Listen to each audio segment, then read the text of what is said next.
Hello po, Hi, magandang Burns. gabi. Maupay nga gabi, maayong Ah, gabi. naimbag nga malam. Hi, Berna. Hello po. May Isa na napapansin namang po ba kayo, Ma'am Sabado. Cathy? May napapansin Parang oo.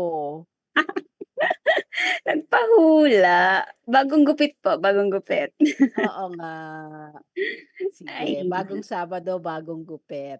At bagong episode. Anong episode natin ngayon, yes. Berna? Ngayon po ay episode 29 na sa ating Senior City Kwentuhan ngayong Setyembre 14 sa araw ng Sabado. At yun po.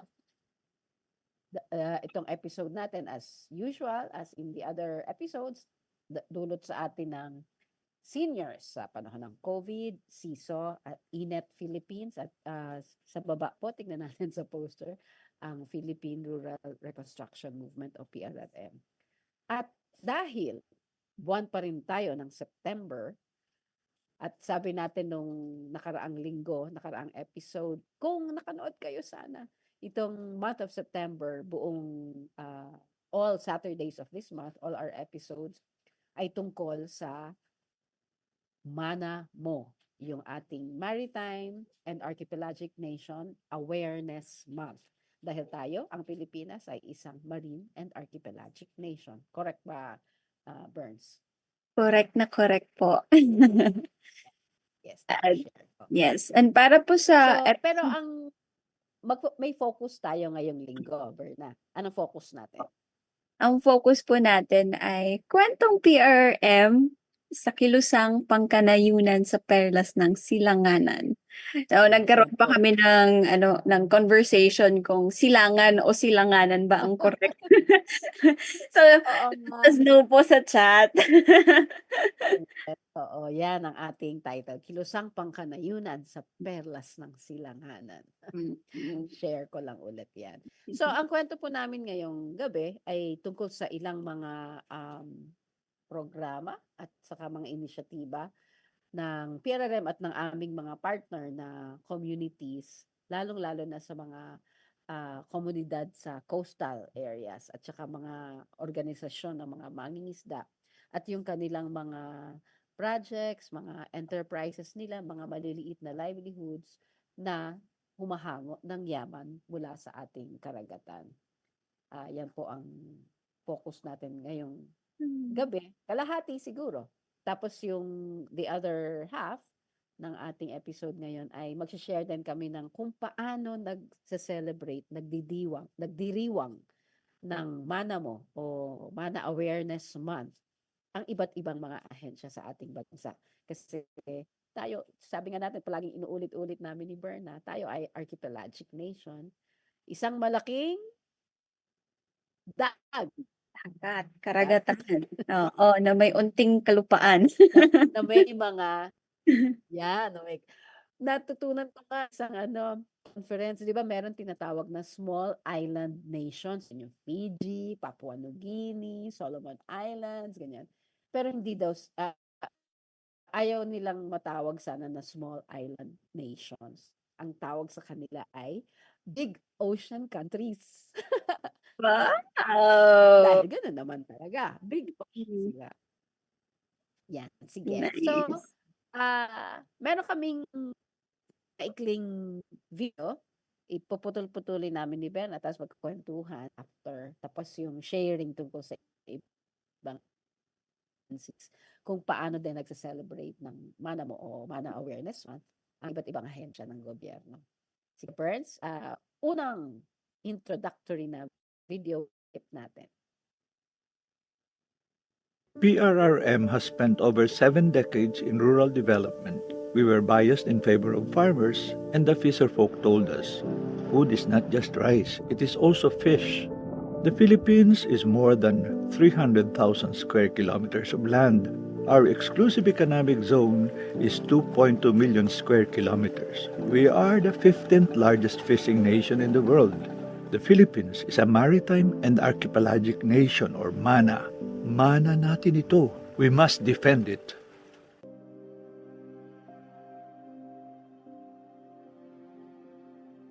The Philippine Rural Reconstruction Movement is focusing on food security and sustainable rural development. Pero kung minsan nakakalimutan na itong 7,000 pulo ay nakapaloob sa isang mas malawak pang karagatan na ngayon ay dapat bigyan natin ng higit na kahalagahan. Kaya ang mana po sa interpretasyon na ating pamahalaan na gusto natin ay maritime and archipelagic nation.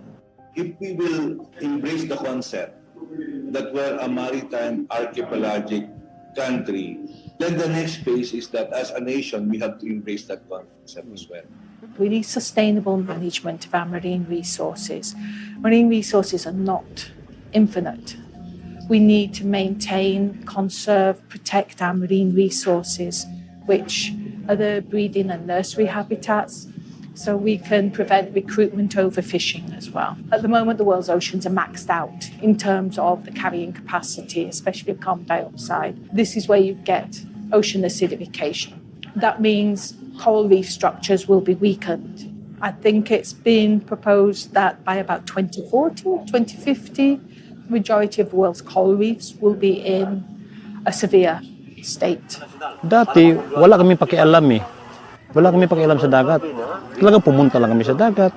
Tinitingnan ko lang yung ibang mga kasamaan ko, walang pakialam sa dagat yun. Kaya nung dumating yung PRRM, kaya doon namin nakikita talaga, ito pala, pwede pala. Pwede pala natin gawin, pwede pala natin gawa ng paraan para makontrol natin yung mga illegal fishers at yung pagpreserba natin dito sa mga tabing dagat. Ang sa akin lang, gusto ko lang matulungan ko yung mga samahan, malagay sa isip nila nga ito pala ay mali, ito pala ay hindi tama, ito pala ay gusto natin. Gusto ko lang makatulong sa samahan, makatulong sa environment natin, sa dagat natin, para sa sunod na henerasyon may makikita pa yung mga anak pa ng anak natin. Ayun. Parang nag-set muna tayo ng context, no? Saan ba nagsisimula ang mga CRM o Coastal Resource Management Programs at yung focus for environmental awareness na rin ng mga programa ng PRRM. So, yan yung mga binanggit. Sino-sino yung mga narin natin? Una po ay si Sir Ed ang nagsalita po. Of course, kilala natin. Yes. And then meron naman po, Tapos si yes po. yung former ASEC ng DA, si former ASEC Asis Perez, Mm. sa fisheries section siya ng DA. Tapos yung si Dr. Sharon Taylor, siya ay marine science and climate change expert. Tapos si Kananding, si Kananding yung huli pong nagsalita tungkol sa strong yan si Kananding sa kanyang value ng susunod na henerasyon ng mahalaga sa kanya. So, yan po si Kananding Ocapa, isa pong leader mangingisda sa Camiguin, lalawigan ng Camiguin. Sige. Anong ating takeaways doon sa maikling na yun? Ang datos, kailangan siguro memorize datos na yun. Haba ng ating shoreline. Yes, tama. Oceans natin. Medyo nakuha ko yung part na yun, ma'am, nung binanggit ni Sir Ed na ang square kilometers of land of the Philippines ay nasa 30,000 lang. Yes. Pero yung water na nakapalibot sa Pilipinas ay nasa 2.2 million. So ang layo ng agwat from 30,000 to 2.2 million. So, siguro kasama tayo dun sa big ocean countries. Oo. Big Oo. ocean and many islands. Yes. Ang dami nating mga isla. Okay. So yan po yung yan yung una, no? Pinatsi-patsi namin ni Berna so we can present it na in chewable bits tapos kwentuhan muna tayo tungkol doon. Sige, so yun po ang first and then from that, ano naman ngayon ang ilang mga ano ba yung next video clip na ito. Ilan po sa mga naging programa at proyekto, mga initiatives ng PRRM around coastal resource management. Panoorin po natin.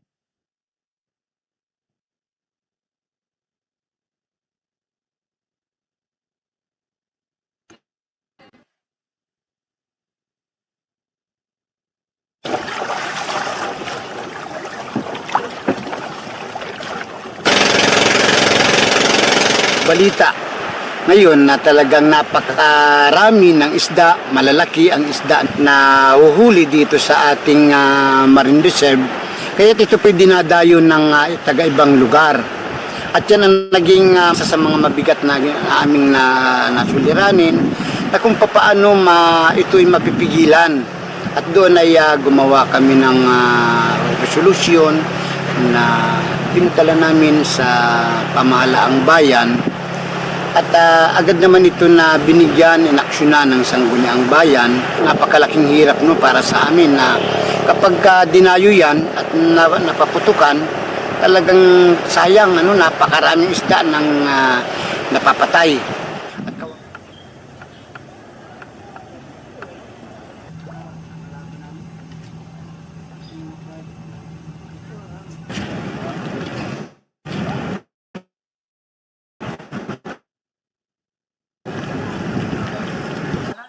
Kay naay mga panglantaw ang among asosasyon.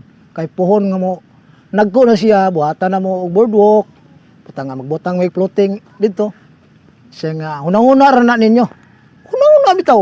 Asa man nagsugod ay ang hunahuna man, di ba? Naghunahuna mi para sa kalambuan. Ang imo diha kara diha ra pug kataman. Gani kami karon sa pagkakaron na-approve na ang municipal ordinance. Kay dugay na ako nang gihangyo sa barangay hangtod sa Sangguniang Bayan nga maaproban ang ordinansa na pagbawal sa pagsulod na ang among gipananom. Kay tungod nakita na pila ka tuigan nga nang labay nga among pagsakripisyo sulod sa mga duha ka tuig namong tanom damage gunikan ang mga tawo. Dako kayong kabaguhan kay ang kaniadtong panahon sa wala pa may association. Wala man kayo ang tagay ang bili ang mga inaning mga mananagat, panginaning mga trabante sa basakan. Pero sa pagkaroon nakita nila nga nakita ang asosasyon sa kalig-on, sa magiusa, midol na sila namo kay nung pananom og bangrog mo dito kay aron magbuhat ta og muwa kay aron makatabang ta sa komunidad sa environment.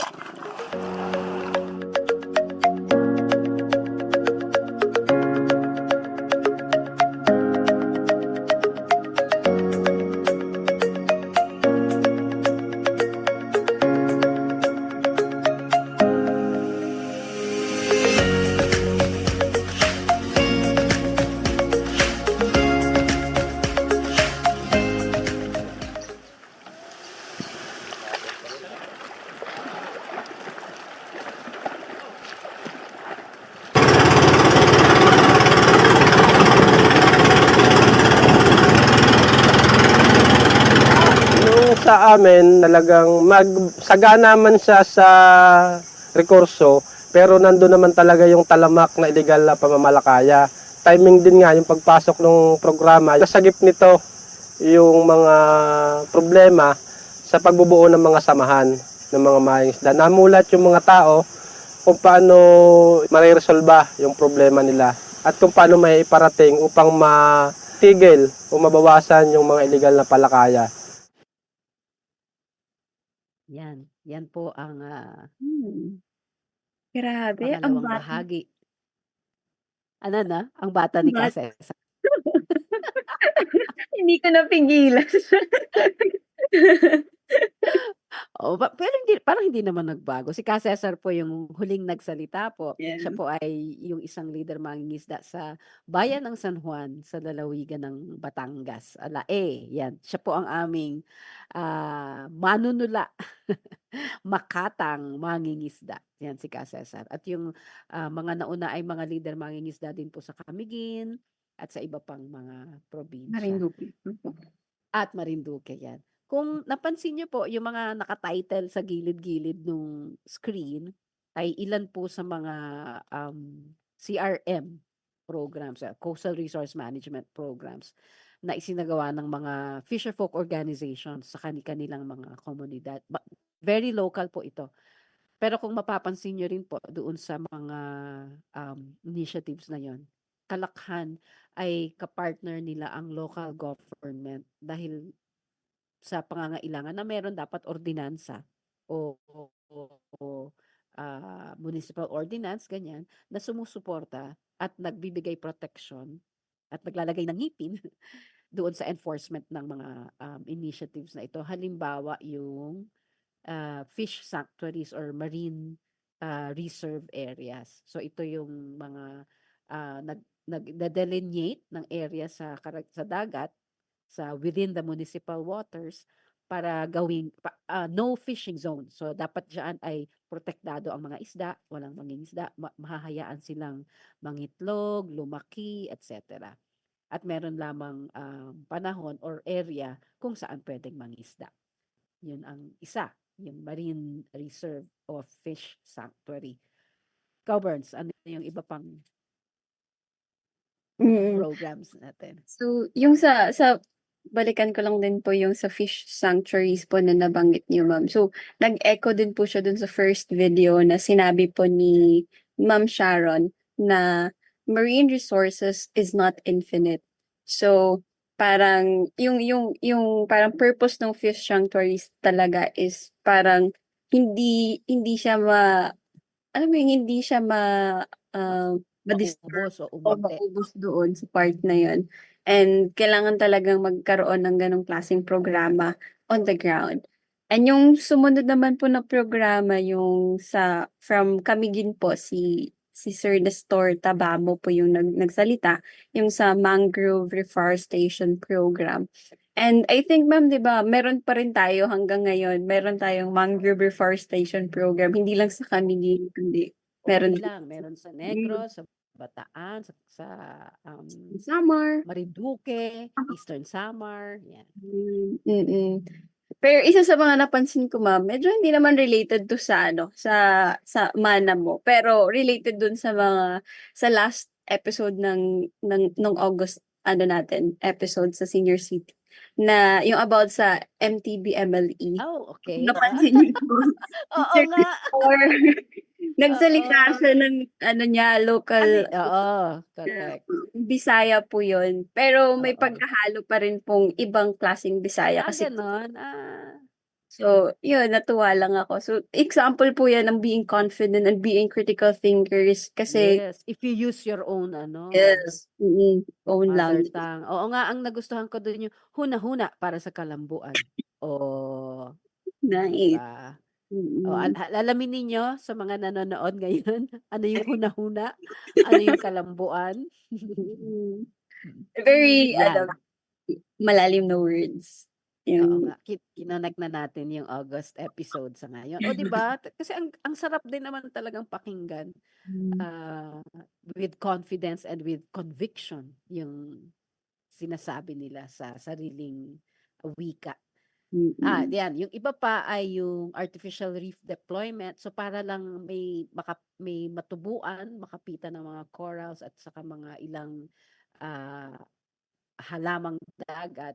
At ito yung magiging pagkain ng mga isda. So kailangan mag-deploy ng artificial reefs, lalo sa mga area na naubos or nasira yung mga natural reef formations at hindi na tuloy naiitlogan ng mga isda at hindi na sila doon na nanonourish. Tapos yung isa pa ay bantay dagat operations. Para sa mga hindi maiwasan, meron pa ring mga illegal or destructive fishing methods na napapractice, no? So bantay dagat at hindi lang 'yon, yung mga commercial fishing boats na pumapasok within municipal waters, yun din ay kailangan bantayan. Sige, Burns, any other dun sa clip na yon? Yes, ma'am. Yung sa Bantay Dagat, dagdag ko lang din. Kasi may mga pasaway din ng mga turista. And Ay, sa oo. yung mga protected zone sa ating karagatan, talagang yung bawal dito, ang bawal sa atin ay pwede. Yun yung naging mindset ng mga pasaway. And kaya talagang meron talagang Banday Dagat operation para ma-guide sila na bawal talaga 'to, restricted area 'to kasi may inaalagaan tayong mga marine resources na ayaw nating mawala sa ecosystem natin on the long run. Tama. And then dun sa artificial reef deployment din, ma'am, parang yung ano naman natin ngayon, yung current na program natin ngayon is yung sa Payao naman na feeling ko medyo Oh, related din yeah. dito. Opo. Mm. Oo. Yeah. Yeah. Ay, balikan ko din yung mangrove, yung bakawan. Kasi sa iba't natutunan ko sa isang programa natin sa Negros Occidental, sa Manapla, sa bayan ng Manapla, in Northern Negros. Merong at least tatlong species ba ng mangrove sila doon. So, tapos iba-iba pa yung tawag. So, siguro sa iba pang mga probinsya, sa ibang lugar, matatagpuan din yung mga species na yun. Or, may iba pa na mga species ng bakawan. At hindi lang siya for as fish breeding areas. Ano din siya, protection din sa shoreline, protection from storm surge, from strong waves, ganun. So, very critical ang role ng mga bakawan, mangrove area sa ating coasts. Okay. Okay. Are we going to the third clip na, Bernadette? Yes. Ito na po ang ating third clip. Ikaw ga ang mag-share. Ayan. Nababuidan kita ang mga basura ug kini ba nakaapekto diha sa pag-ubos pagpunhod sa kuha ninyo sa isda. Lagi na siya epekto man kay nakadaot man na siya. Ang basura sa laod na daghan baga kayo manglutaw. Labi na gidugikan gi bagyo, nga paglurang, naagidaghan basura manglutaw, klase lang, plastic. In line with the solid eco waste law, the RA 9003, we need that implemented at the local level as well as throughout the country as well.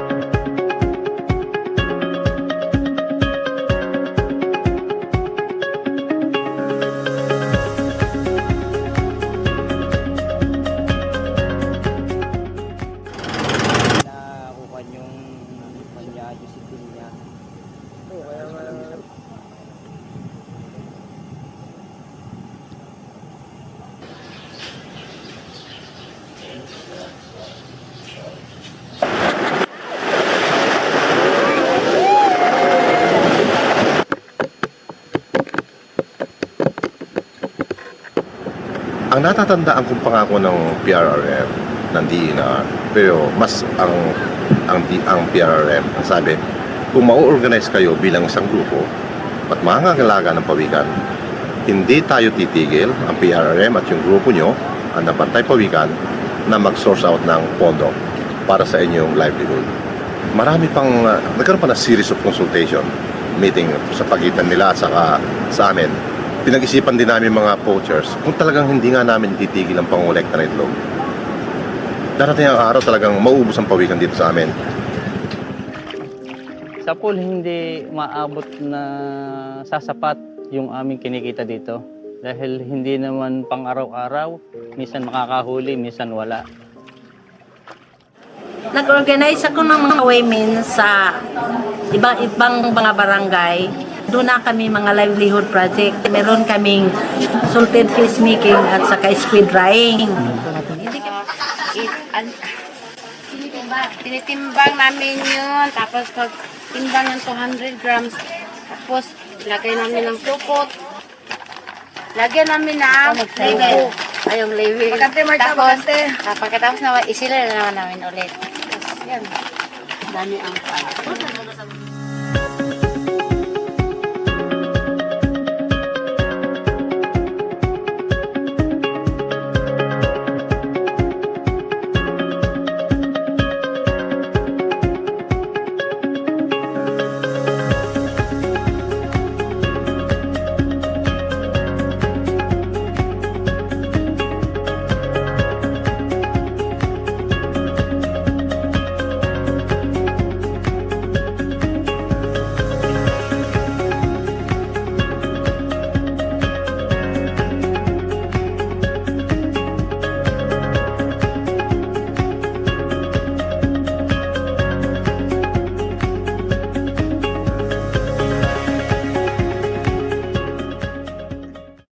Dito rin po ay isinasama ang issue ng West Philippine Sea, no? Dahil sa Luzon po ito. So, ang mga mangingisda po mula sa communities facing West Philippine Sea, katulad ng komunidad sa Zambales, komunidad sa Pangasinan, sa La Union, sa Bataan, sa Occidental Mindoro at Palawan, ay lalahok din po dito sa Luzon-wide fisherfolk consultations na pinangungunahan ng Kakampi at ng Tambuyog in cooperation with Fish Right Project.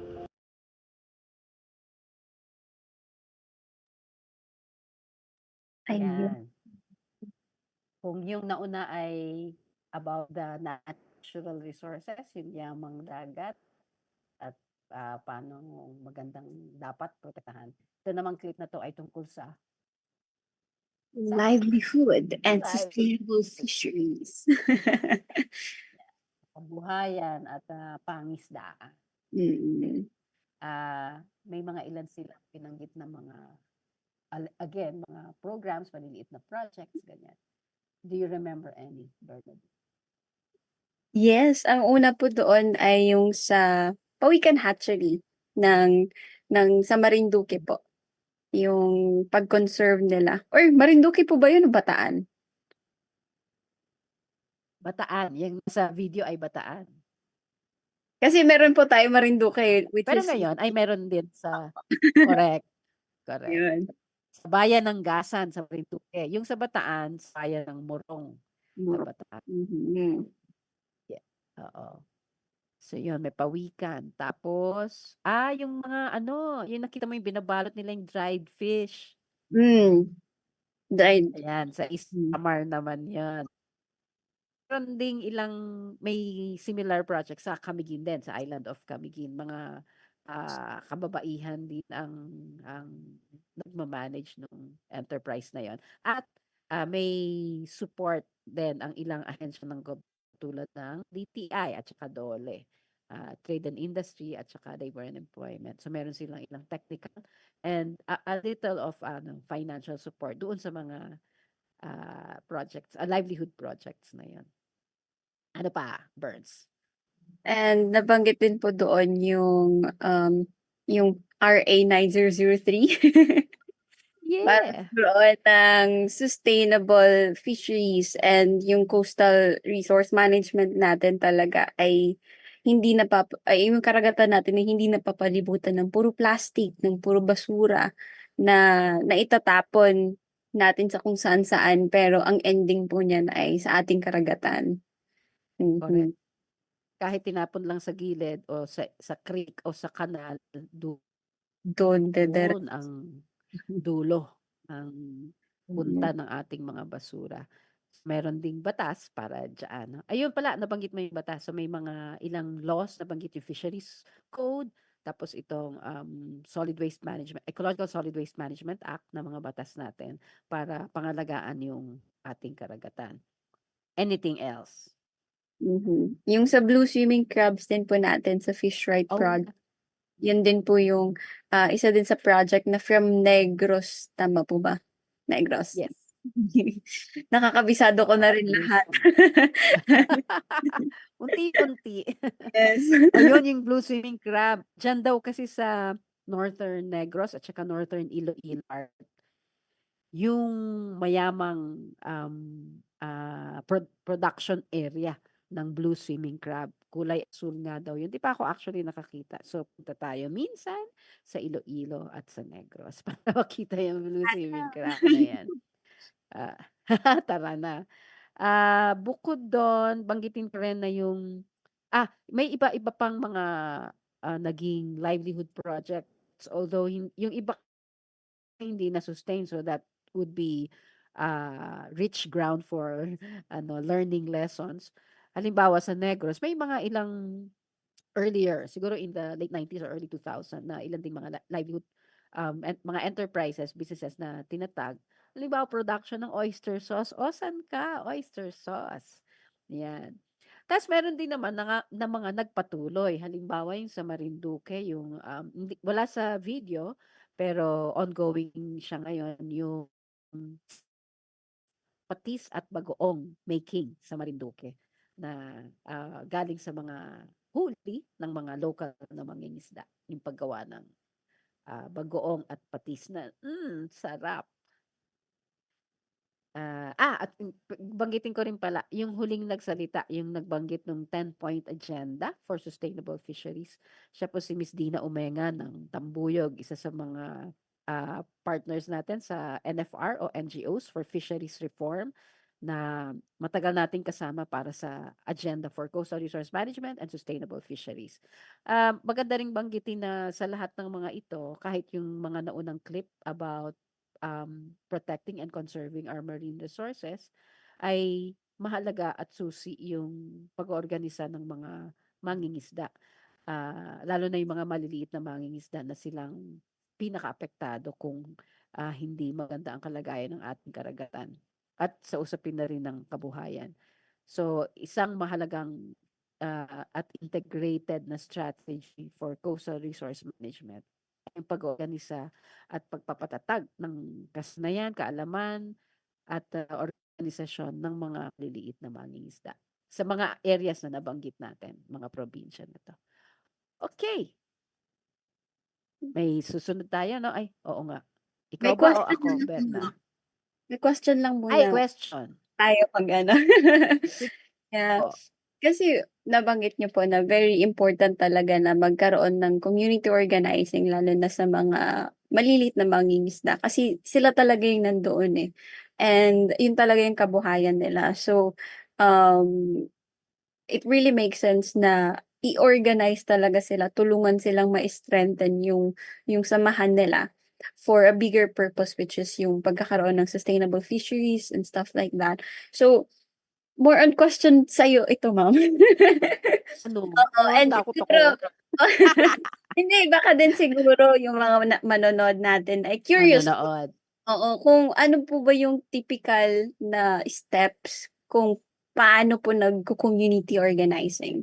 Para magkaroon po sila ng idea na yung community organizing hindi lang yung parang nasa school na mag-e-elect ka ng officers tapos yun na yun. It's more than that.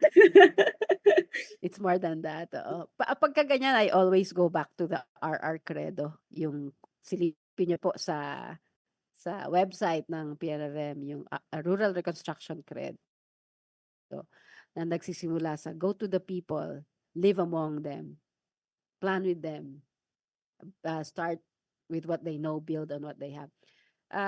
Na hindi ka, ang pag-oorganisa kasi ay hindi may organizer at merong inoorganisa.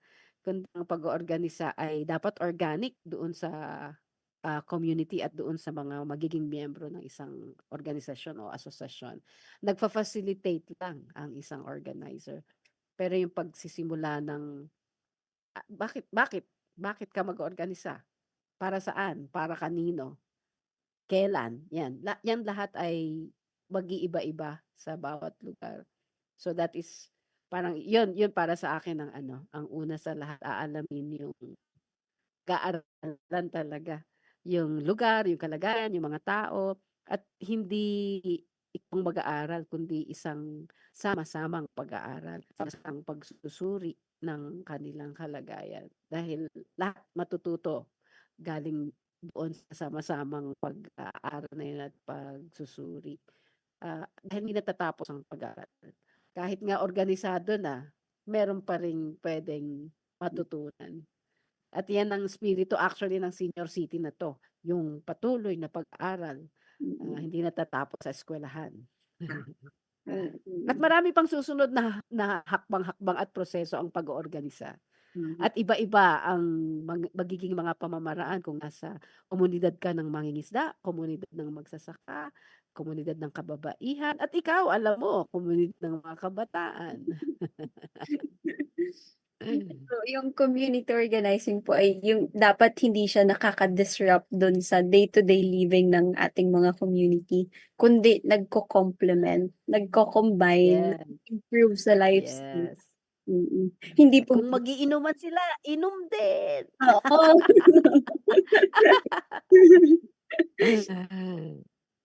Yun yung best part, ma'am. Di, joke lang. Oo. Most memorable, yan na lang. At saka most educational, diyan maraming nagaganap at napag-uusapan at napag-aagrihan at napaplano. Yan, saan na tayo napunta, Bernadette? Community organizing. Ano pa ba? Community organizing. Oo. And Mag-ano tayo, dedicate tayo ng isang episode dyan. for that, pwede rin po. And isa na lang Oo. din, ma'am, para bago po tayo po doon sa Yung ano nga fourth clip. oo. Doon po ay nabanggit po kasi yung ecological solid waste management and yung RA. Oh, yeah, oo. So, soft launch po ito para sa next naman po natin na episode kasi pag-uusapan po natin yung pagkakaroon ng plastic-free Pilipinas. Like, paano Oo nga nakaka-affect yung plastic doon, yung microplastics na hindi natin nakikita na baka nakakain na rin natin at nakakain na rin ng mga living organisms sa karagatan tulad ng pawikan, ng mga isda, and yung research po na nakuha ng ating mga researchers mula po sa Cavite State University, ang aking alma mater. Tingnan po natin kung ilan po ang mga researchers ang makakasama natin next week. Pero sila po ay magsishare po ng results na nakuha nila based doon sa na-gather po nilang data sa ating mga komunidad na kasama po doon. Bayan. Oo, abangan niyo po yun next week. Maganda po yun. Ako din po ay excited sa next week kasi may mga kasama kaming live guests na magla-live kasama natin sa live stream. Okay, Burns, may isa pa ba tayong clip? Yes po. Pero siguro bago tayo doon, ma'am, ay mag-ano po tayo nung mga celebrations Oh, yeah, right. na nagaganap within the Sige nga. Philippines. Oo, ito yung binanggit namin kanina na iba't ibang ahensya ng gobyerno at meron ding non-state, non-government na nagse-celebrate na rin pala naman ng Manamo o itong ating Marine and Archipelagic Nation Awareness Month. Ikukwento po sa atin ni Berna at makikikwento ako. Ayan. Nakita niyo na po ang aking screen. Very ano lang po ito. Oo. So, ito naman po ay ang ating mga estudyante at mga profesor sa University of Cebu, Lapu-Lapu, and Mandaue. Kababayan ko pala itong mga to. Oo nga, Central Visayas. Opo. So, ito po ang activity po nila dito para po makisali sila sa celebration po ng Manamo or Maritime and Archipelagic Nation Awareness Month ay nagkaroon po sila ng flag raising. So, kung makikita nyo po, dalawa po yung logo dyan ng schools nila kasi dalawang branch po ito actually ng UCLM. So, ayan. UCLM is University of Cebu, Lapu-Lapu, and Mandaue. Okay. Ito naman, Burns. Yes. Ito naman ay, ano ba yan? Bakit related ulit sa akin to? Calabarzon po ito ng DNR. Opo, Region 4A po, Calabarzon. So, ang ginawa naman po nila dito ay nag-flag raising ceremony din po sila. And meron po silang guest speaker, which is yung president po natin. And, ayun po. And, maliban po dito, actually, meron din po silang kinonduct na different day naman po dito. Kasi ang Manamo ay isang buong selebrasyon sa buong buwan ng Setyembre. So, yung sumunod naman po nila na activity ay yung sa seminar. Seminar po ito. And nag-share po si Sir Raymond Mercurio. Tama ba ang aking pagkabanggit na apelido niya? Ascension na po. And then, nag-share po siya about po sa coastal cleanup sa Region 4A, Calabarzon, DNR. Ayan. And then, sino pa ba? Actually, dito, Burns, pakibalik mo nga saglit. Manamo at saka ICC, yung International Coastal Cleanup. Kasi September nga pala din yung ICC, yung Coastal Cleanup Month. Oo. Sige. Okay. bagong knowledge na naman. Ayan. Ito naman po yung pang-ilan na 'to? Pang-apat na po ata Oo, ito. pang-apat. Yan. So, ito naman po ay seminar na ginanap po ng DNR po ulit, pero yung bureau po nila ay yung Environmental Management Bureau sa Bicol Region naman po. So, ano po ulit, Luzon pa. Pero meron pong mga ibang ano pa dyan, ibang nasyon. No, joke lang. Ibang island ng Pilipinas. As ito naman po, Yan. ito, maganda 'to. So, ang ating Philippine Coast Guard Maritime Safety Services Command ay may pakulo din po sila ngayong September para po sa celebration ng Manamo 2024. So, ang nakikita niyo po diyan ay yung lighthouse po Lighthouse Cabra sa Occidental Mindoro.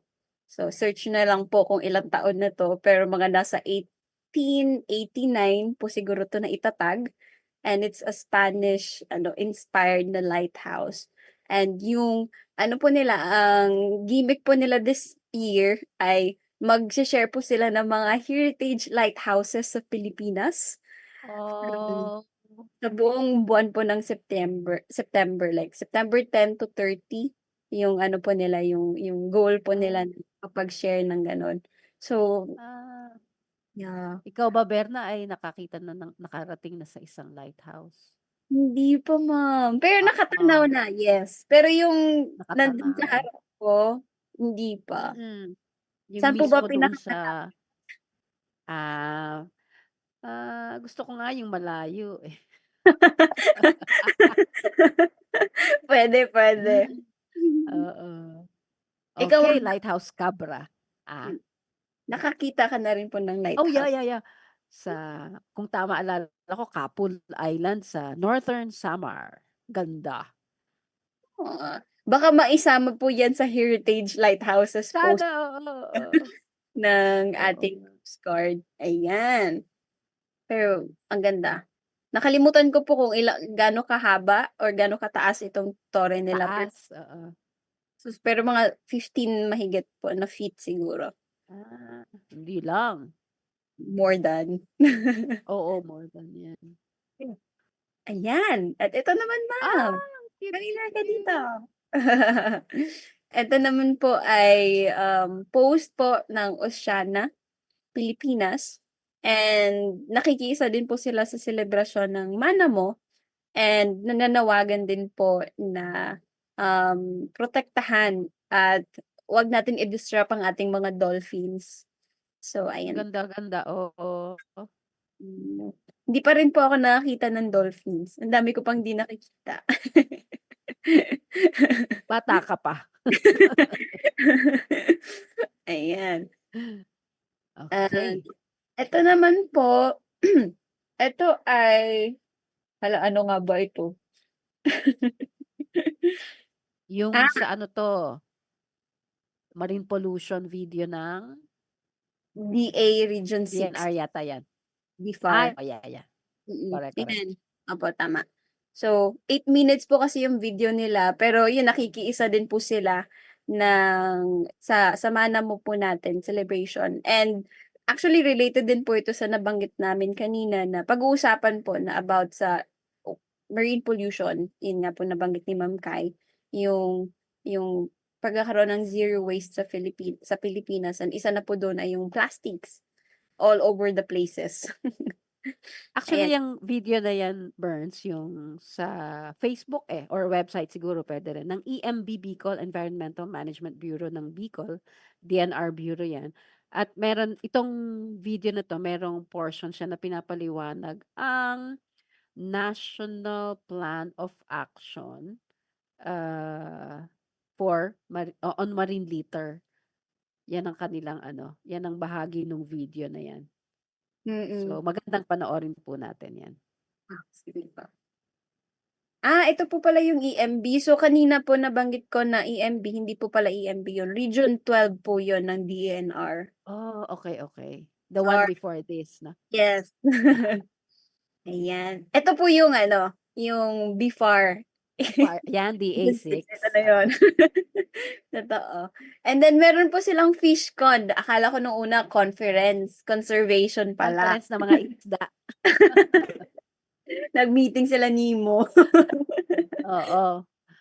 Ayan. So nakikiisa Ito, din Fish Conservation Week. yes po. Nakikiisa din po sila sa Manamo celebration and hinihikayat po nila ang lahat na mag-change ng kanilang profiles para po sa social. Kaya yung ribbon.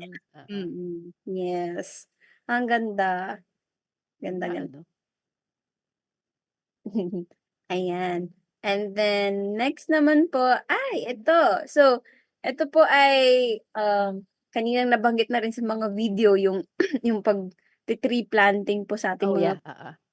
Pero ito naman po ay, 1,000 po ka-propagule yung natanim nila sa araw po na yun. Sila po yung Port Management Office po ng Zamboanga. Yes. So, ang dami nilang natanim. Galing. And meron din pong simultaneous activity naman po ng Port Management Office pa din, pero Bohol naman po ito. Nag-tree planting din po sila. So, yung kanina sa Bakawan, dito naman po sa Kabundukan. Ay, isa pa palang trivia ko, Bernadette. May oras pa naman tayo sa seedling ng mangrove. Yung the slide before, pakibalik mo. Nakita mo yung hawak nila na yung seed.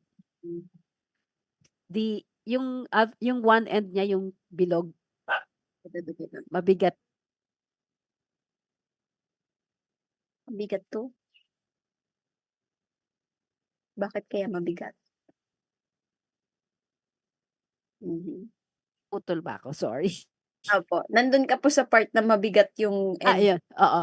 Mabigat yung end na yan. So, pag nahulog siya sa puno, yun ang unang babagsak sa tubig. Tugsh. Tapos nakatayo siya. So, tutubo siya as is. Ang galing. New knowledge. Diba? Nature is so intelligent. Oo. Ang galing. Ayan. And next naman po, ito naman So, po yan ay na nga, tinutulungan na nga tayo, ba't di pa tayo magtatanim, di ba? oo. Tapos dito naman po, nag-coastal clean up naman po ang ating mga kapulisan sa Cebu City. Ayan po yung ginawa nila. And next naman po, ganun din po. Pero ito ay mangrove planting naman pong ginawa ng ating mga Marine Environmental Protection Enforcement response group sa Central Visayas. Pero may mga kasama din po silang iba pa dyan na ahensya. Nakalimutan ko lang po. Tingnan na lang natin yung logo. Ayan. Tapos, and ito naman po sa DA din. Meron po silang 3 actually, iba't ibang activities. Although nauna na po yung coastal cleanup nila nung August pa. Pero yung sa September po naman, yung tree planting po nila sa Lanao del Norte. At yung fishtival nila, ang galing. Sa naman po ito, sa Lala. Sa po ulit, Lanao del Norte. Lanao del Norte. Apo. Ang agency ng DA ay National Fisheries Research and Development Institute. Tapos yung BFRDC, Brackish Water Fisheries Research and Development Center. So, yan yung naka-focus sila talaga sa fisheries. Okay. Kaya pala fishtival. Kaya fishtival. Yan. So, yung naman po natin, yung ERDB, DNR, ay meron din po silang buong lineup of activities sa buong Setyembre. So, simula po nung September 2 hanggang matatapos po siya ng September 27. So, meron po silang webinar na i-conduct, clean-up drive din po sa ating coastal areas, and then yung lecture din po about sa mangrove ecology and rehabilitation naman. So, sa iba't ibang din po ito, iba't ibang lugar. So, may Quezon, may Cebu, may sa Region 4A. So, yun po. Simultaneous nationwide po na. And then, So yung mga yung mga taga dyan po sa probinsyang yun, take note nyo po, baka gusto nyong sumali dyan sa coastal cleanup, yung webinar, at yung lecture on mangrove ecology. Yes. Mga maganda at mahalagang mapag-aralan at malaman. Ayan. And then meron din pong iba pang activity naman na buong ano naman to. I think 8 activities po ata ito ng ating ahensya from SBPC. Nakalimutan ko to. Opo. Yung 8 activities po nila from September 10 to 30. So, meron po silang lecture ulit. So, baka po gusto nyo din pong salihan itong mga to. And then, sa Sarangani province po ito pala. So, meron din pong mangrove din at lecture on marine wildlife stranding. Ayun. May dagdag ka, Ma'am Kai, dito. Nakamute po kayo, Ma'am Kai. Yung theme for 2024 ng mana mo, yung nasa baba ng title ng slide na yan, yung pamana ng karagatan para sa kinabukasan, ating ingatan. Yan yung message kanina sa mga nauna nating mga videos. Yes. Nag-connect siya. Oo. Ayan. And Okay. ito naman, Ma'am. Ito, exciting. Go, Ma'am. Sining. Ito pa. Oh, sa mga Sining. artist. Yan. Oo. Ang cute nga niya na sining. Ang galing. Express your love. Yan. Parang ano siya, no? Painting competition. Painting. Na ini-sponsor ng PIA to Philippine Information Agency. Nakita niyo naman ng mga prizes. So, yung mga gustong sumali dito, punta kayo dun sa kanilang website, yung para dun sa mechanics and details, yung mga artista dyan at nag-aarti-artista, ay go kayo at join tayo sa painting competition to Sining. SEA. Sining. Or Yan. pwede nyo rin pong i-scan yung QR code kung may scanner. Code. Yan. Or punta na po kayo agad doon sa Facebook page po nila kasi nandun din po iyon. Yan. And last but not the least, itong pinaka-cute sa lahat. Yung, actually, wooden frame painting competition. Yes. Akala ko nung una watercolor lang. Wooden frame. frame? Opo, eto po. Wooden frame. And ang tema naman po ng competition po na to ay kulay ng kalikasan, kinabukasan ng kabataan. So, yeah. Para sa mga artist din dyan, lalo na youth, go lang po. Attend kayo. Yung mga taga dyan, sa Kasiguran, sa Aurora. Pumunta sa Motiong Beach. On the spot ito, no? On the spot. Wooden Yes frame po. painting. Wow, nice. Yun. Nag-paint ka na, nag-beach ka pa. Yes, libre pa. Libre po to sa lahat. Oh. Pumunta lang ang lahat. Okay. Ayun po. So, yun po yung mga Yan. celebrations. So far, kasi ongoing pa rin naman po ang participations po Mana mo. iba't ibang agencies para po sa celebration ng ating mana mo. Yes. So, may isa pa tayong video, Berns. Yes. Bago yung WPS. May isa pa. May fourth. Show natin. Sige po. Ito naman ay tungkol sa, ano ba yung fourth video na yan? WPS Opo. na ata. Yes, tama. Sige, share ko na lang, ha? Sige po. Yan. Yan.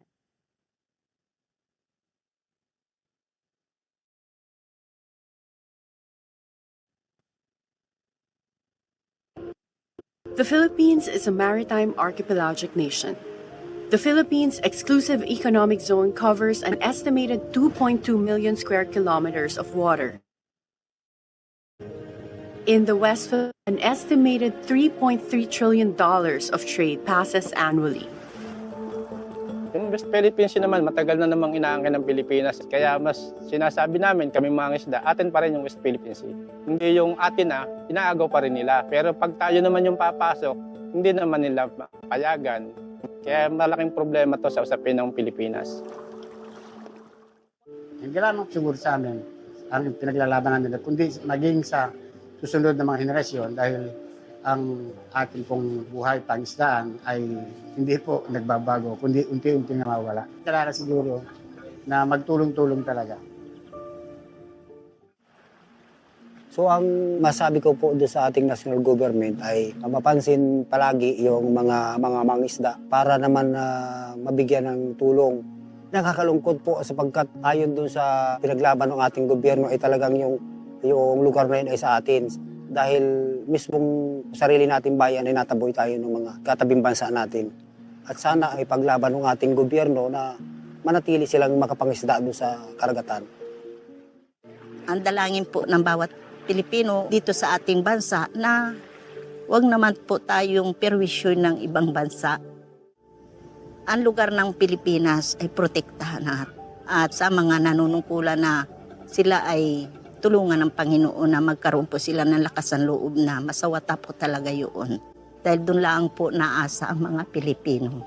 Huwag po nating payagan na makuha yung West Philippine Sea natin. Kailangan po nilang ipaglaban ito. Ano man mangyari, kailangan maging atin ito dahil atin naman po ito, hindi sa kanila.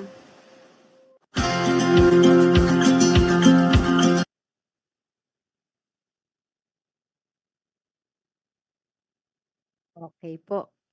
Ano na yon, Christmas drive. So lumang video siya, no? Pang-engganyo ng mga donations for our mga maliliit na mangingisda dun sa West Philippine Sea. So sa pagtatahi po parang protektahan natin ang ating karagatan, ang ating coastal resources, at suportahan ng mga maliliit na mangingisda. Kasama doon, kaya po sa program ng PRRM on Coastal Resource Management, kasama ang pagprotekta at pagdepensa kung kinakailangan, sabi nga ni Sir Ed, ng ating karagatan.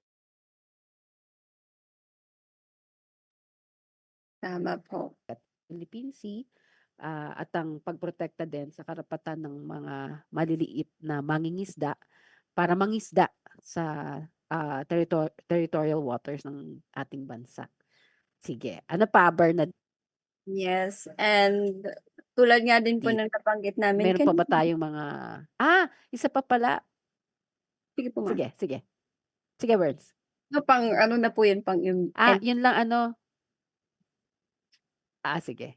Ito ay programa ng PRRM, pero maaari pong yung ibang organisasyon, mga nanonood, mga partners ng INET, mga miyembro ng INET,